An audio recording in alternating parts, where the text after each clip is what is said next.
Welcome back, everyone. You've heard the phrase, right? When the going gets tough, the tough get creative. I think it's something like that at any rate.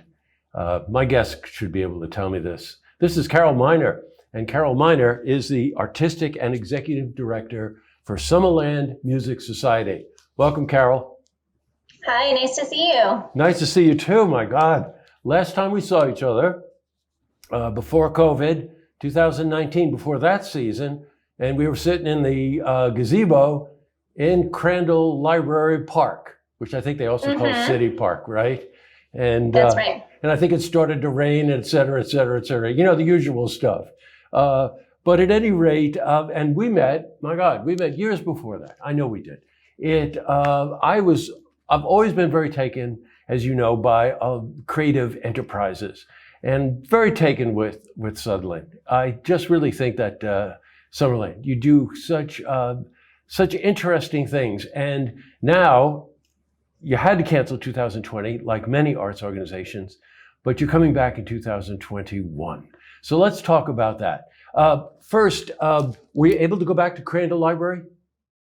No. So unfortunately, we would have loved to have concerts in Crandall Library again because we've been there since 2012, and that's been our home base for years. But they have really been focusing on returning their library services to their patrons, which of course we completely understand. So they weren't quite ready to start indoor events again for this season. So that's why we had to get creative and come up with another option. And that option's a Park Theater, correct?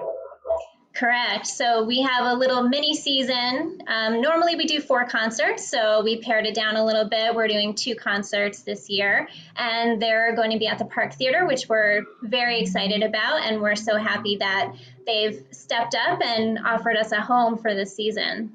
Well, you know, Elizabeth Miller has done an amazing job of restoring that theater, you know, and actually there's a really kind of ironic thing here with something that you're doing and the history of the park. I want to get to that in a second, but tell our viewers a bit about Summerland. I think you were telling me at one time, like 2010 it was founded, and why?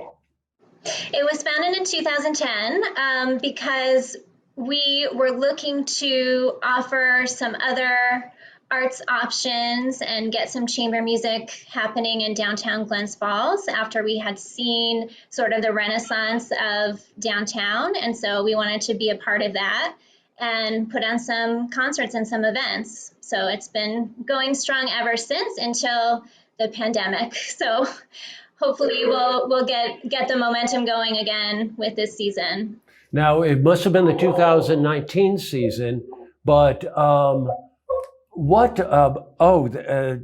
you know, outside of presenting chamber music and variations on some very clever classical themes, you also do something where you'll do a silent film, and you'll have an artist come in and improvise during that.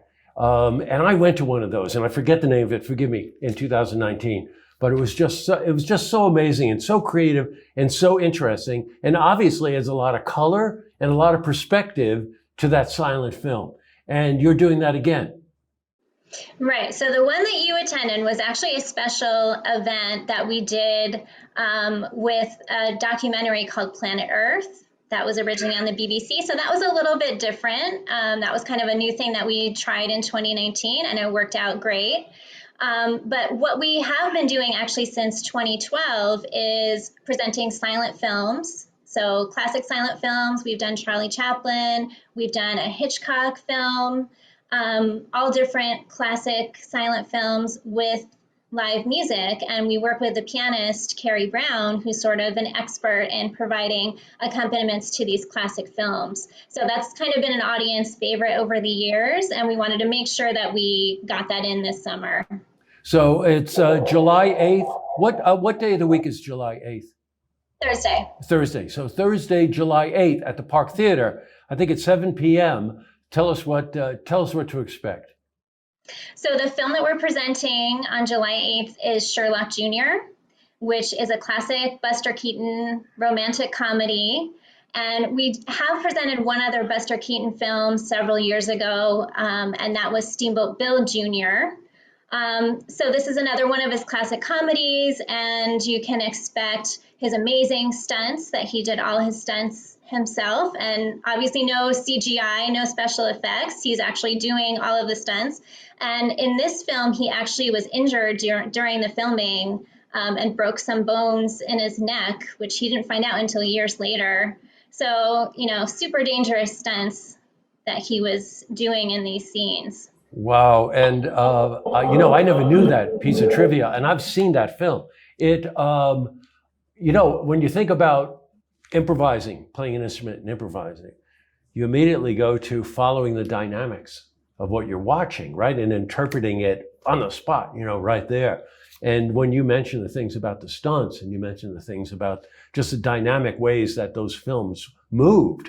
And remember, to our audience, they didn't really have audio. So it was all about expression, and it was all about action. And that, of course, is a real fertile ground for somebody to really go at it. That really sounds like a blast. I really can't wait to see that one. Well, and we're so lucky to have Kerry Brown, because he's such an expert at watching the film and then just improvising amazing music to go along with it. And he'll have different themes that he uses, that he just comes up with on the spot, that will come back for different characters or different types of scenes. So it's always a wonderful event whenever he's playing for one of our films.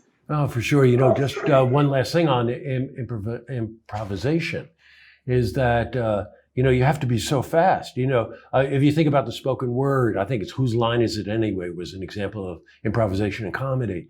But then you take any of the jazz greats, and they all are real masters at that. It's a real talent, and you're totally right about him. That's quite a nice combination. You're doing another one that goes a little bit more to the heart of classical music. So tell us about that one. Right. So we wanted to make sure that we also had at least one chamber music concert this season, because that's really what Summerland started with and what our main focus has been over the years. So we have a violin and piano duo coming on August 12th. So this is also at the Park Theater. The violinist is Brian Hernandez-Look, who is a very well-known freelance violinist in New York City. He frequently plays with the Orpheus Chamber Orchestra, works on all the late night shows. I recently saw on his social media, his profile picture is in a music video with Dua Lipa.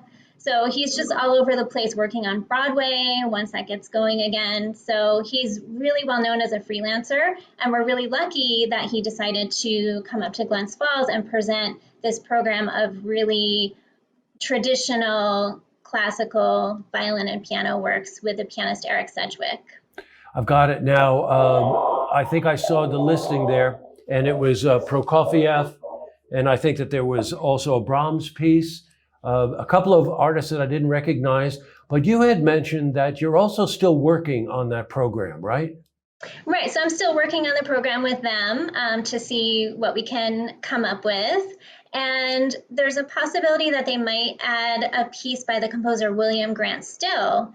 And I told them that that would be really great, because we got the name Summerland from a piece by William Grant Still that I just happened to hear on the radio years ago when we were trying to come up with a name for this series. So I'm going to try to convince them to play something by William Grant Still, and we'll see what happens.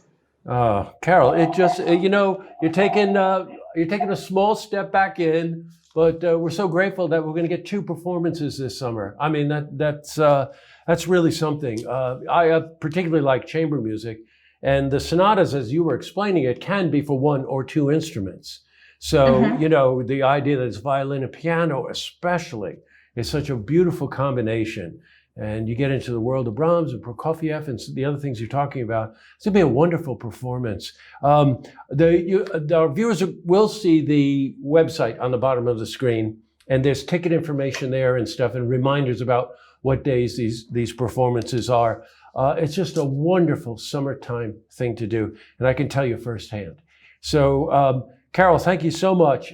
Best of luck. I'll see you when you're up here. And first performance is July 8th, which, believe it or not, is almost right around the corner here. So we've got to get going. Interestingly enough, the Park Theater, way back at the turn of the century, started as a movie theater. That's true. So we're kind of bringing it around full circle. It's going back to showing silent films. So yeah, that's a really great aspect of it too. We're bringing silent films back to Glens Falls in the theater where they would have been premiered. That's so right. This film is from 1924. It's quite possible that they would have shown it at the Park Theater when it first was released. So that's a really cool bit of history to think about. Uh-huh. Well, when the going gets tough, the tough get creative. So at any rate, that's great. Hats off to you. And stay safe, and we'll see you in July. Sounds good. Thank you so much. Bye, Carol.